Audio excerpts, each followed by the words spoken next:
The people who know news. We get good reception.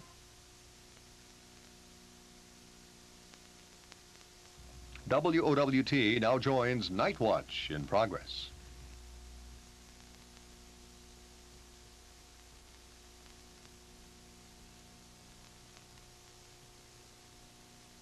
Southbound Soviet military convoy collided with a civilian truck headed north, and by some accounts, Soviet troops guarding both ends of the tunnel heard the explosion, thought it was a rebel attack, and sealed off the tunnel, cutting off all escape routes. Other sources said most people in the tunnel were asphyxiated when fire filled the tunnel with smoke. The diplomat said that death notices are normally heard 5 minutes a day on Kabul radio, but are now being heard for extended periods of time. And the diplomat said everyone in Kabul seems to know someone who was killed in this disaster. Bob Schieffer, CBS News, the State Department. Thick hail, a tornado, and blackouts caused by lightning hit parts of Southern California Tuesday. An Arctic storm slammed into the coast just north of Los Angeles, with Malibu and Santa Barbara getting the brunt of it. High winds ripped roofs from homes, shattered windows, and tore down power lines. Most of the reported injuries were due to flying glass and traffic accidents caused by wet pavement. A small tornado was reported near Los Angeles International Airport. A flu epidemic is being predicted by health experts for this winter. A Baylor University doctor predicts 1 out of each 10 people will catch the flu, with the worst spell expected at the turn of the year. The predictions are based on historic patterns and the outbreaks in other parts of the world. Harold? Okay, next on Night Watch, we're going to be talking to a man who's hazardous to the health of television executives. Syndicated critic Tom Shales says the medium doesn't have to be average. Lots of newspapers still think of television as competition, which is absurd. I mean, television is it. Now a look at today's weather. Temperatures in the 30s and 40s will be found in the northern parts of the nation and throughout the Rocky Mountains. Warm weather is in store for most of the south, with readings in the 70s and a few 80s. Around the nation, Miami will be sunny with a high of 82. Fargo showers and 39, and Seattle partly cloudy and 51 degrees.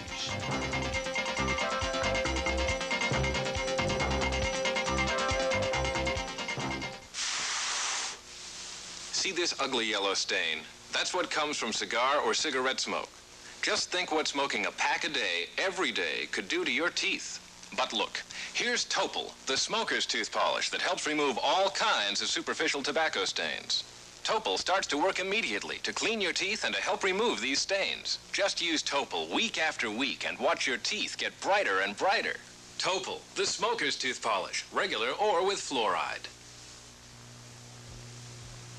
Honey, you brought home the bowling trophy. Yeah, and a nagging backache. Hold on, I'll get the Doan's pills. Good advice. Doan's pills for occasional nagging backache pain due to simple overexertion, stress, or strain.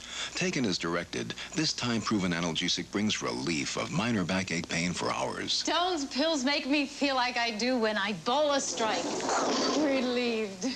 Time-proven Doan's pills help you get the better of simple backache pain. Mr. McEnroe, that's a very close shave. You must be joking! That ball was in! No, Mr. McEnroe, you're shaved. It's very close. Of course! I shave with Bic.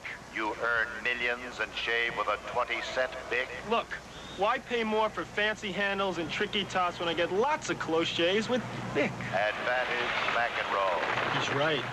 I don't have to shave with a 20-cent Bic. But I do. Some special Christmas gifts from Radio Shack. You like that mouse, huh? When my daughter saw the Petable Portables at Radio Shack, she fell in love with them. They're cuddly animals with a radio inside.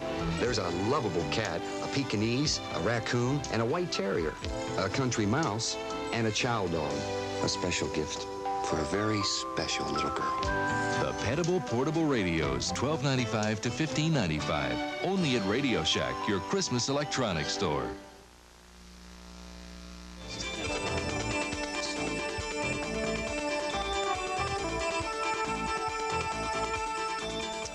To his friends, he's brilliant, incisive, screamingly funny.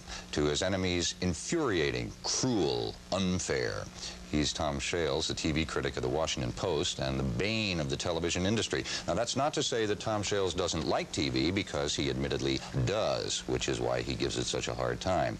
Ladies and gentlemen, it's with no small trepidation that we present for your inspection terrible, terrific Tom Shales. Welcome to Nightwatch, Tom. Thank you. Tell me, in 10 words or less, what's wrong with television today?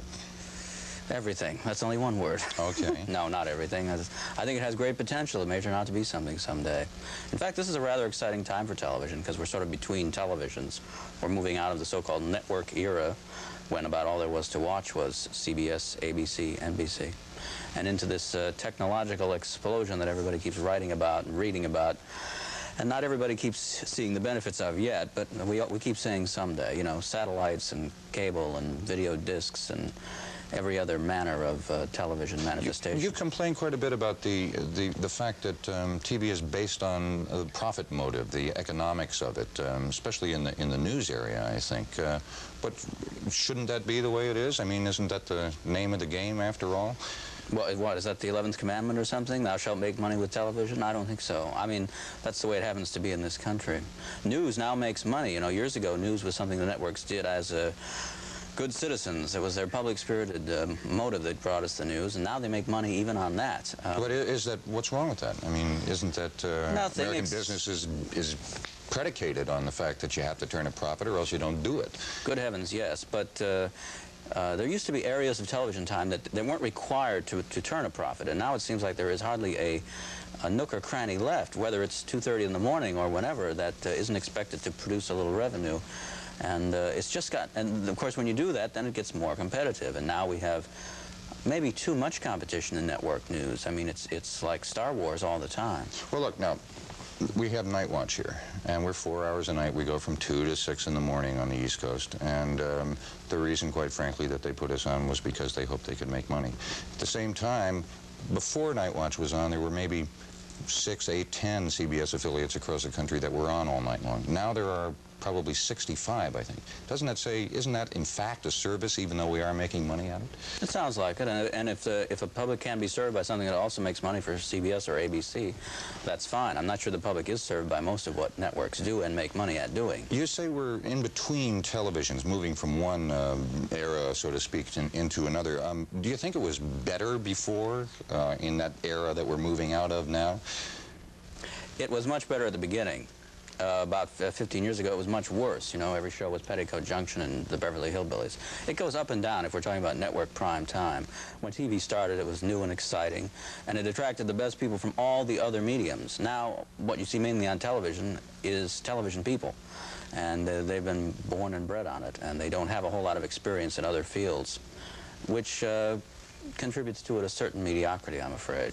Let's take a look, Tom, at some of the ratings for, I believe it was week before last, of the top 10 shows in the country. I want you to look at them, and then let me feed you the names of the programs, and can you give me the word association game type answer for each one of them, just what you think, what pops into your head. This is, I presume, representative of what Americans want to watch, since they are the top 10.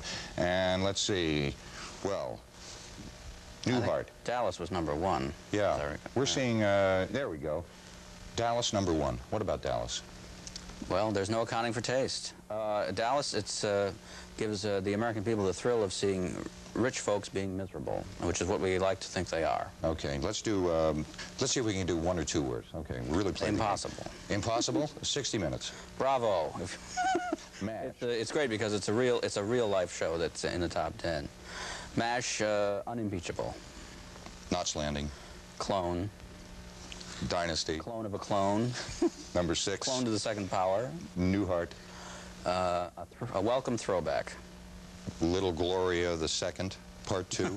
That was a second part of a very fine NBC movie that was absolutely first rate. Okay. Three's Company. Mm-hmm. Yeah, Three's a Crowd. All right. And Here Comes Garfield was a special on CBS? You can't miss with a cat in this country. Put a cat on the cover of a book or on a TV show, and there you go. And Fall Guy. What's that? Oh, yes, that's a show about a stuntman.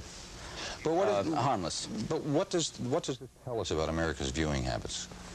That they're diverse. I mean, that's a rather diverse list, actually, and it's not all discouraging. There were some very fine things in there, like 60 Minutes or Little Gloria.